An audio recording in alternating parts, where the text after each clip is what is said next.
Hi, I'm Pacific Ren from Gosu Gamers, and we are now with Team Revival from Brunei. So, good afternoon, guys.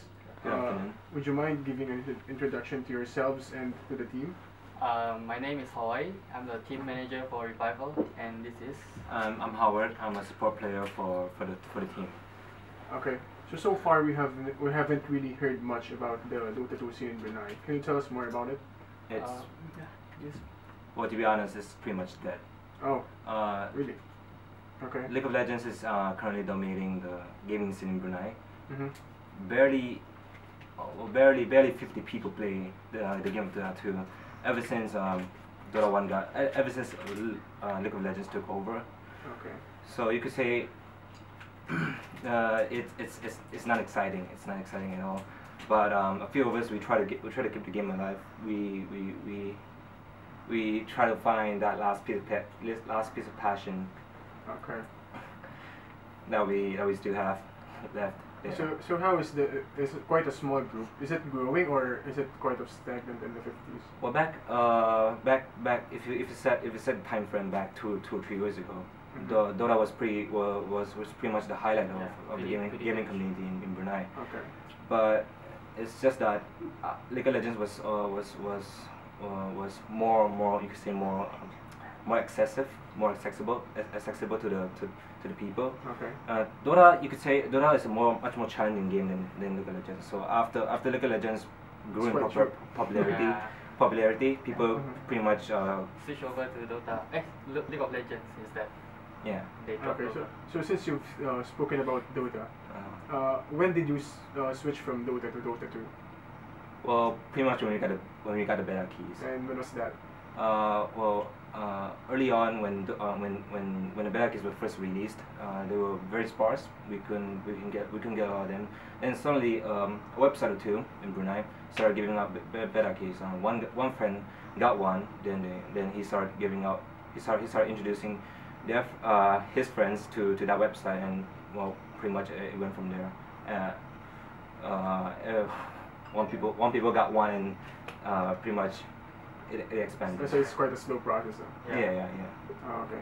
So other foreign teams like Invasion and Nine had arrived a week before the tournament.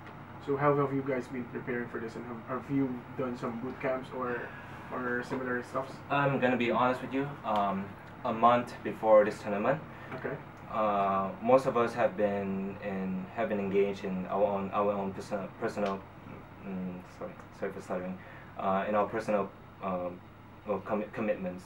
Some are studying, some are working, Oh, that's some are quite having hard. exams. Two of us have had exams, so we barely had a month to really train. practice as a team. I have been recruited into the team just barely barely 2 months before the tournament. So I'm still not really synergized that with the team.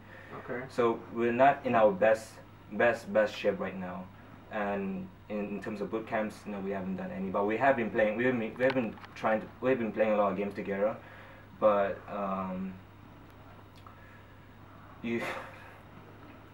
As a result, I don't think we can do much surprise. Like we haven't really big prepared teams, a lot of strategies. So regarding the number of players, who are you playing against when you're training? Mostly public, Captain Small, and Okay. find some teams from Malaysia to stream against. None of the big teams were willing to train with us because they don't know much of us. Oh, yeah. Yeah, But so- well, I guess it will change after this tournament, hopefully. Well, we hope. Yeah. We hope, yeah.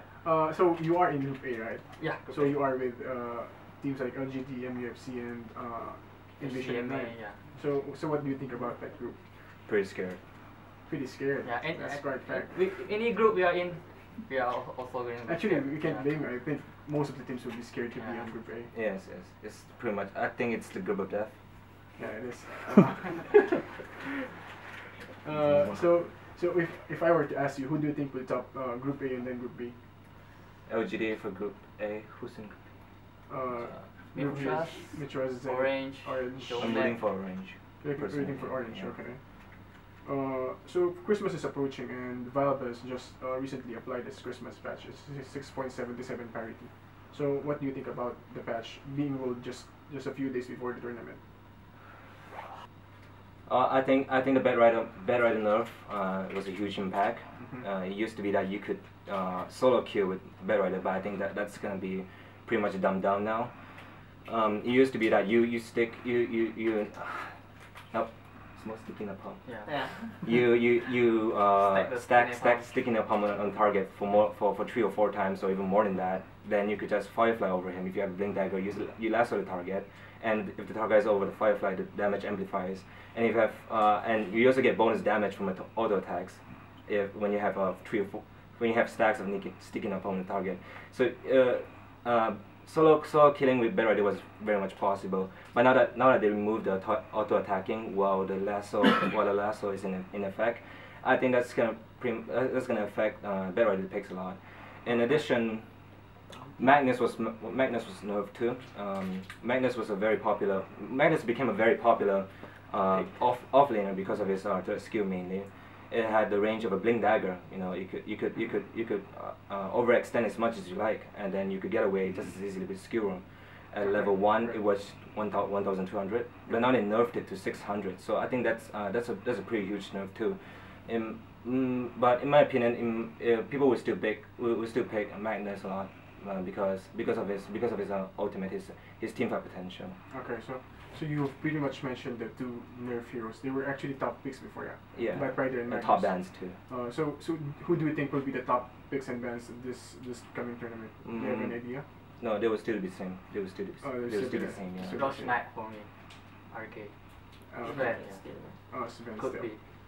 So that's about it. Do you have any more shout outs or greetings or somebody to thank or greet? Yeah, shout out to our sponsor. Yeah, thank you to our sponsors, Dota Talk, MMS, R-Style Cyber for sponsoring us, and also TFF for the gears. And for any Bruneians listening in, we thank you for your support.